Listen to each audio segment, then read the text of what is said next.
Alrighty, hello and welcome everybody. My name is Sean Klein. Today I will be discussing prime gaps as my research. So some basic terminology before we get started.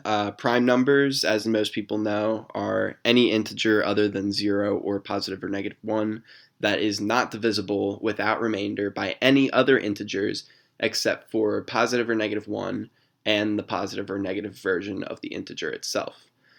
Besides 0 and 1, all other numbers are composite.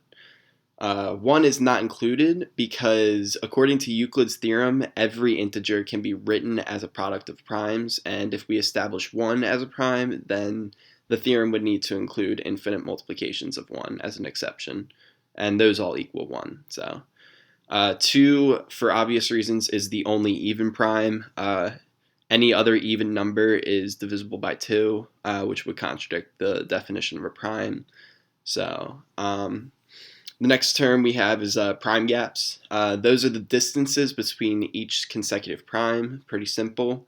There's no pattern in the prime gaps besides the fact that they are all even, except for the gap between 2 and 3, which is 1. But other than that, another term used in the discussion of prime gaps is the merit of a prime gap, which uses the function p sub n, which we will discuss in the next slide. This compares the size to the local average gap. In 2005, the number 804 quadrillion, 212 trillion, 830 billion, 686 million, 677,669 was found with a gap of 14,442 and merit of 34.9757. Prime pairs are two consecutive primes. Prime pairs with only a difference of 2 are called twin primes. And besides the consecutive primes 3 and 5, all twin prime pairs can be expressed as 6n plus or minus 1 for some integer n.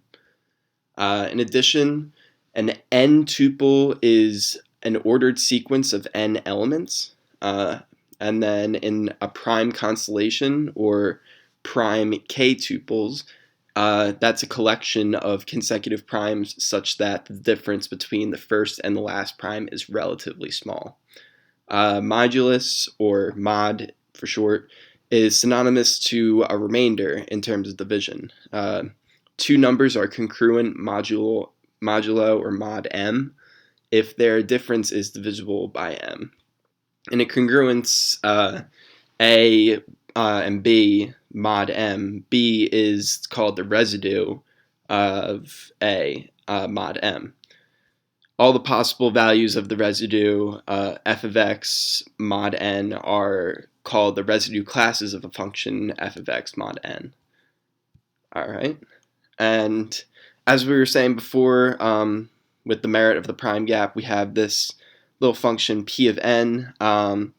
This is used to denote the smallest prime, p sub k, as corresponding to the prime gap of length n, such that p of n equals p sub k is prime.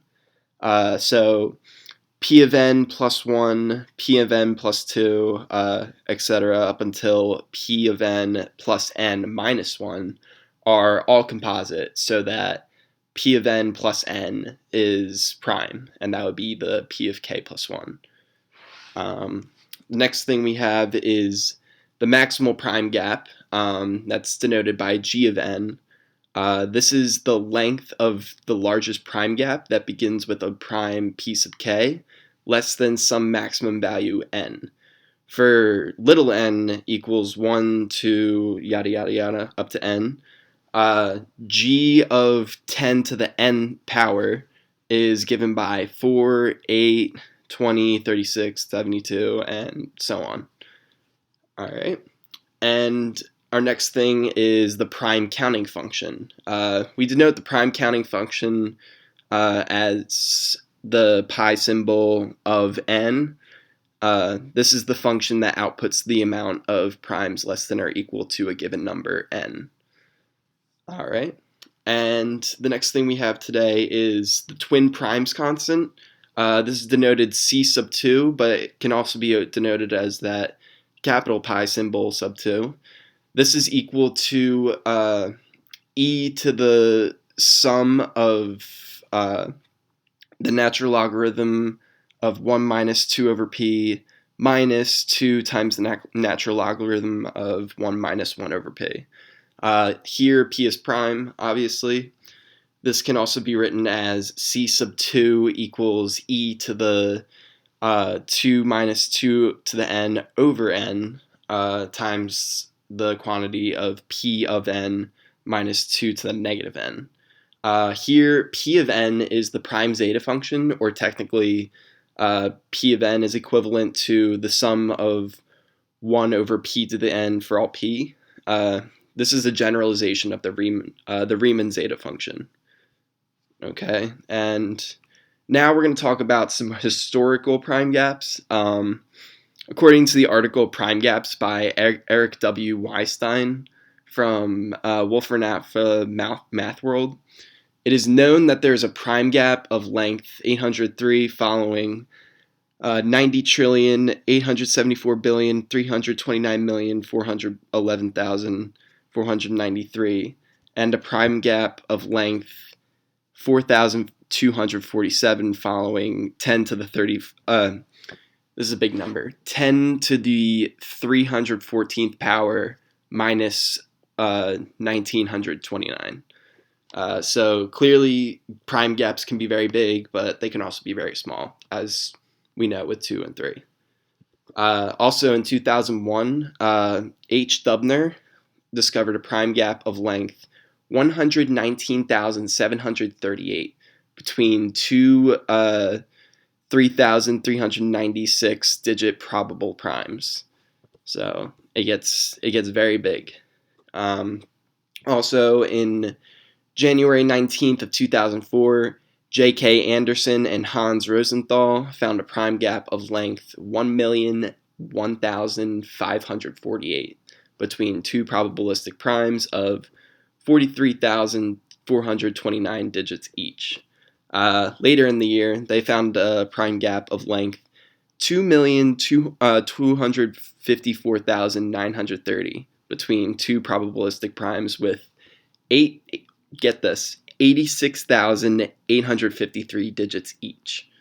So that must have made them want to blow their brains out. Continuing, the smallest prime per gap. So we have like the prime gap n, and then the smallest prime with that gap, which is in the p of n column.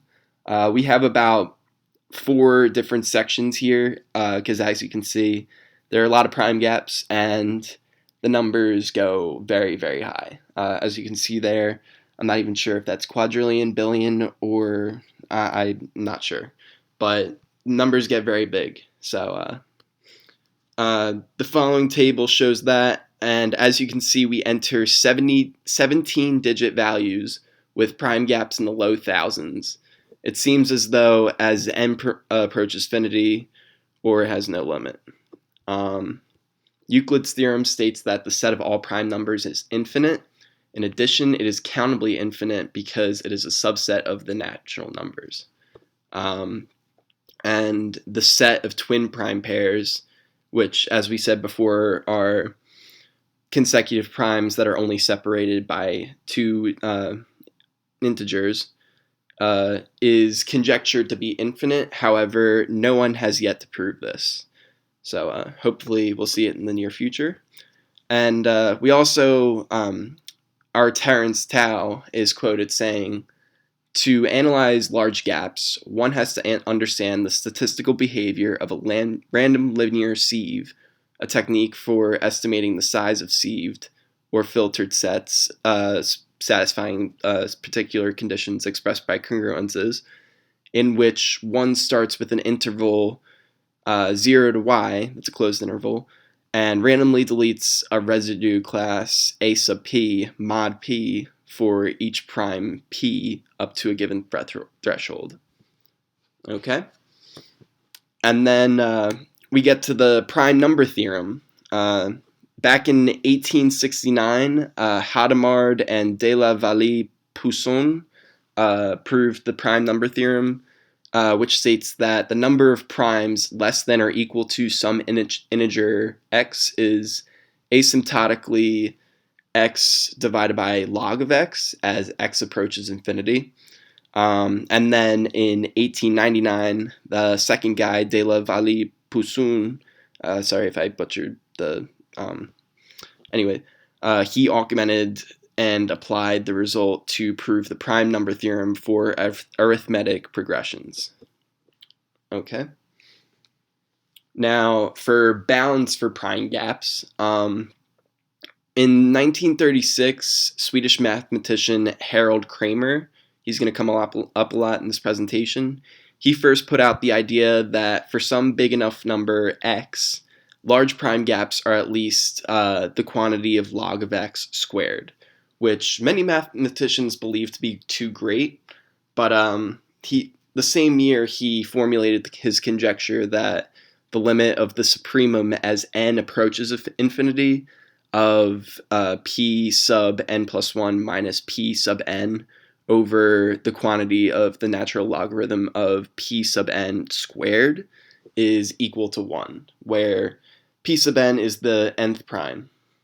This serves as an estimate for prime gaps.